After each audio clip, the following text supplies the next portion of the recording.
Hello, আসসালামু আলাইকুম। সবাইকে টেকনিক্যাল অ্যানালাইসিস হাবের পক্ষ থেকে শুভেচ্ছা। আমরা আজকে এসপি সিরামিক শেয়ারটি নিয়ে বিস্তারিত কথা বলব। আপনার স্ক্রিনে দেখতে পাচ্ছেন শেয়ারটির ডেইলি চার্ট। ডেইলি চার্ট অনুসারে আমরা শেয়ারটি প্রথমে আমরা ডিসকাস করব ডেইলি চার্ট অনুসারে। পরবর্তীতে আমরা অন্যান্য ইন্ডিকেটর এবং অন্যান্য টাইম ফ্রেমেও আমরা শেয়ারটি বিস্তারিত দেখব। তো যাই হোক, শেয়ারটি আপনারা দেখতে পাচ্ছেন, শেয়ারটির বর্তমান অবস্থা, শেয়ারটি ২১ টাকা ২২ টাকা লেভেলে রয়েছে।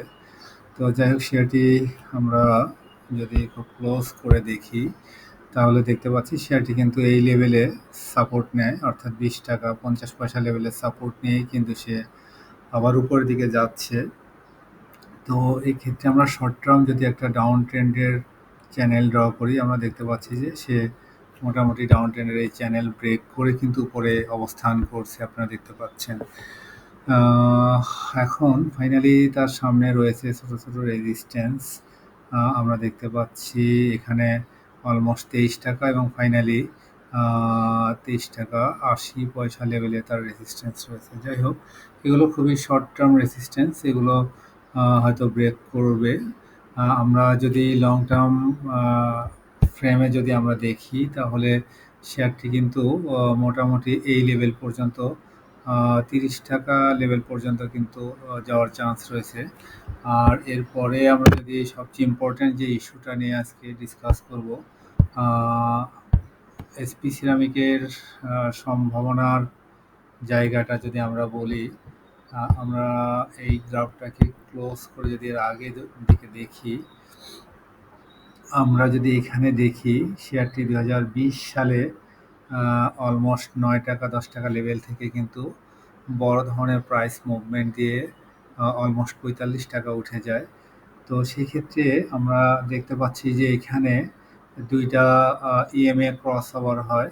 এটাকে আমরা ইএমএ 50 ডেজ এবং 200 ডেজের যে ক্রস ওভার সেটা দেখতে পাচ্ছি। তো এই ক্রস ওভারটা কিন্তু ইএমএ ক্রস ওভারটা কিন্তু খুবই ইম্পর্টেন্ট। আমরা এখান থেকেই আরও দু একবার দেখব যে শেয়ারটি যখন এই গোল্ডেন, এটাকে গোল্ডেন ক্রস ওভারও বলা হয় আসলে। তো এই গোল্ডেন ক্রস ওভার হলে শেয়ারের প্রাইসে যে একটা বড় মুভমেন্ট হয়, এটা কিন্তু আমরা এখান থেকে স্পষ্ট দেখতে পাচ্ছি। যারা এই গোল্ডেন ক্রস ওভার দেখে এই লেভেলে এন্ট্রি দিয়েছিলেন, তারা কিন্তু বড় ধরনের প্রফিট পেয়েছেন। যাই হোক, এরপরে ২০২১ সালে এসে শেয়ারটি আবার কারেকশনে এসে অলমোস্ট ২৪ টাকা লেভেলে যায় এবং আবারও দেখা যাচ্ছে এখানে গোল্ডেন ক্রস ওভার কিন্তু হয়। এখানে গোল্ডেন ক্রস ওভার হওয়ার পরে আমরা দেখতে পাচ্ছি শেয়ারটি কিন্তু অলমোস্ট এই যেখানে ক্রস ওভার হয় সেটা ২৯ টাকা লেভেল, সেখান থেকে কিন্তু শেয়ারটি আবারও ৬০ টাকা লেভেলের দিকে চলে যায়। তো যাই হোক, আমরা দুইটা পয়েন্ট দেখলাম যে গোল্ডেন ক্রস ওভার হলে শেয়ারের প্রাইসের যে একটা বড় মুভমেন্ট হয়, সেটা একটা ইন্ডিকেটর। তো আমরা এখন দেখি যে শেয়ারটি কি আবারও গোল্ডেন ক্রস ওভার হতে যাচ্ছে কিনা, সেটাই কিন্তু আমরা আমাদের আজকের আলোচনার বিষয় থাকবে। তো আপনারা স্পষ্ট দেখতে পাচ্ছেন শেয়ারটি কিন্তু এই লেভেলে অলমোস্ট ৩ বার কিন্তু গোল্ডেন ক্রস ওভার করেছে। এখানে একবার, অর্থাৎ ২০২৫-এর এপ্রিলের ২৮ তারিখে একবার। এরপরে আমরা দেখতে পাচ্ছি যে মে মাসে আরেকবার ক্রস ওভার করে এবং এখানে আমরা দেখতে পাচ্ছি যে মে মাসের ২৪ তারিখে এসে আবার সে গোল্ডেন ক্রস ওভার করে। যাই হোক, তো এই লেভেলটা আসলে খুবই ইম্পর্টেন্ট। তার মানে এখানে কিছু একটা সিগনাল সে কিন্তু দিয়ে যাচ্ছে। তো সেক্ষেত্রে এবার যদি গোল্ডেন ক্রস ওভার সাকসেসফুলি যদি হয় এবং এই লেভেলগুলোকে যদি ক্রস করে এবং ফাইনালি যদি এই রেসিস্ট্যান্স ব্রেকআউট দিতে পারে, তাহলে কিন্তু শেয়ারটির বড় ধরনের প্রাইস মুভমেন্টের একটা সম্ভাবনা রয়েছে। এবং এই ছোট ছোট করে শেয়ারের অবশ্য আপ ডাউন করেই সে উপরের দিকে উঠবে। তো সেক্ষেত্রে এই লেভেলটা হয়তো একটা রেসিস্ট্যান্ট জোন, এখানে একটা প্রফিট টেকিং এরিয়া আমরা ধরতে পারি। তো এই লেভেলটা যদি ক্রস করে, তাহলে আবার আমরা এখানে যদি ডাউন ট্রেন্ডের চ্যানেল ধরি, তাহলেও এই লেভেল ক্রস করলে কিন্তু সামনের দিকে এখানে একটা রেসিস্ট্যান্স রয়েছে ৪০ টাকা লেভেলে। যাই হোক, মূল আলোচনার বিষয় কিন্তু ছিল আজকে গোল্ডেন ক্রস ওভার নিয়ে। তো সেক্ষেত্রে এই শেয়ারটি যেহেতু এখন গোল্ডেন ক্রস ওভার করে উপরে অবস্থান করছে অলমোস্ট, তো সেক্ষেত্রে শেয়ারটি কিন্তু অবশ্যই আমরা অবজারভেশনে রাখতে পারি। শেয়ারটির বড় ধরনের প্রাইস মুভমেন্টের একটা সিগন্যাল দিচ্ছে। তো আমরা এরপরে অন্য কিছু ইন্ডিকেটর আমরা আলোচনা করব। শেয়ারটির অন্য ইন্ডিকেটরগুলো আমরা আলোচনা করব একে একে। অবশ্যই সাথেই থাকবেন। আমরা যদি এখানে ইসিমোকো ক্লাউড ড্র করি, ইসিমোকো ক্লাউড আমরা দেখতে পাচ্ছি ইসিমোকো ক্লাউডের মাঝামাঝি অবস্থান করছে এবং যদি সে আপার ক্লাউডকে ক্রস করে তাহলে এই ইন্ডিকেটরও কিন্তু একটা পজিটিভ সিগন্যাল দিবে। এরপরে আমরা যদি এটার বোলিঙ্গার ব্যান্ডে দেখি, বোলিঙ্গার ব্যান্ডে আমরা দেখতে পাচ্ছি যে মিড বোলিঙ্গার ব্যান্ডে অবস্থান করছে এবং লাস্ট ২ দিন গ্রিন ক্যান্ডেলে এবং ভলিউম বারটাও কিন্তু গ্রিন ক্যান্ডেলে ছিল। এটা অবশ্যই পজিটিভ। আমরা এটাকে উইকলি চার্টে যদি দেখি, উইকলি চার্ট অনুসারে আমরা যদি এটাকে দেখি,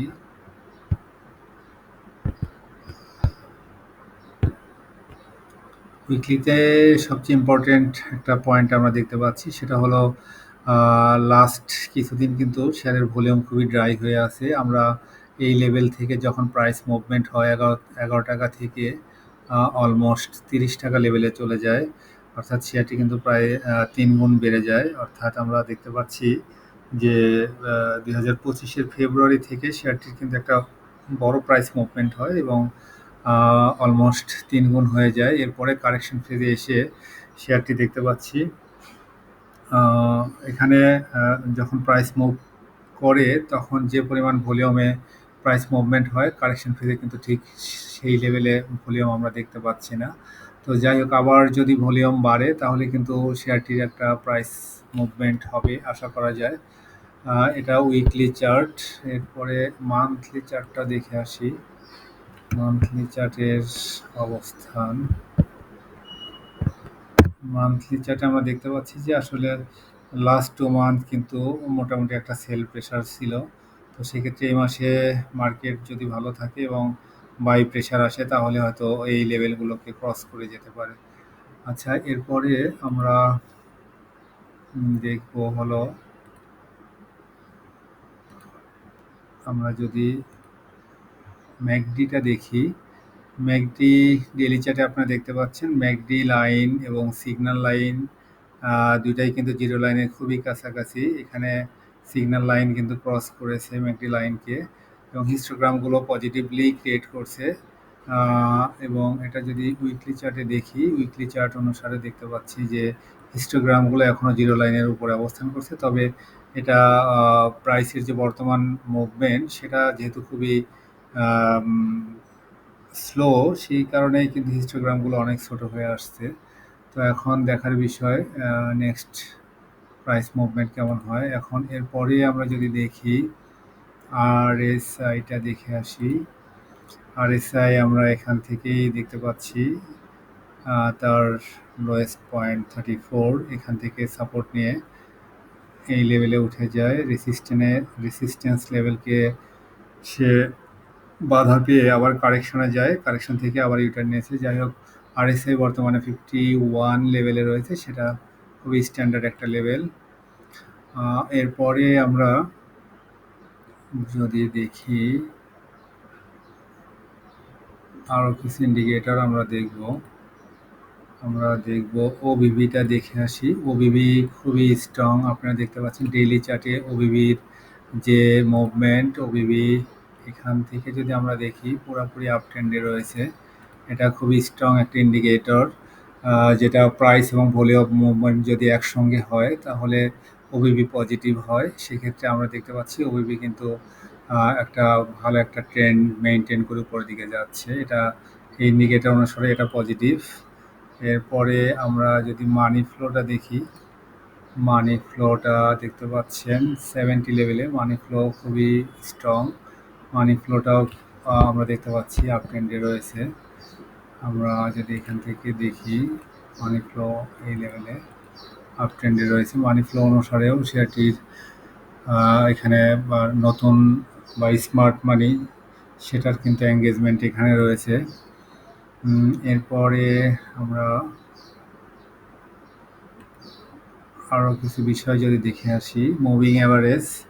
আমরা মুভিং অ্যাভারেজ এবং এক্সপোনেনশিয়াল মুভিং অ্যাভারেজ অনুসারে আমরা দেখতে পাচ্ছি প্রত্যেকটা টাইম ফ্রেমেই কিন্তু শেয়ারটির বাই সিগন্যাল ইন্ডিকেট করছে। আপনারা দেখতে পাচ্ছেন 5 ডেজ থেকে শুরু করে অলমোস্ট 200 ডেজ প্রত্যেকটা টাইম স্প্যানে কিন্তু আমরা দেখতে পাচ্ছি বাই সিগন্যাল দিচ্ছে। শুধুমাত্র সিম্পল মুভিং অ্যাভারেজের ক্ষেত্রে 10 ডেজ এবং 50 ডেজ এই দুইটাতে শুধুমাত্র সেল সিগন্যাল দিচ্ছে। আদারওয়াইজ প্রত্যেকটা টাইম স্প্যানেই কিন্তু আমরা দেখতে পাচ্ছি বাই সিগন্যাল দিচ্ছে।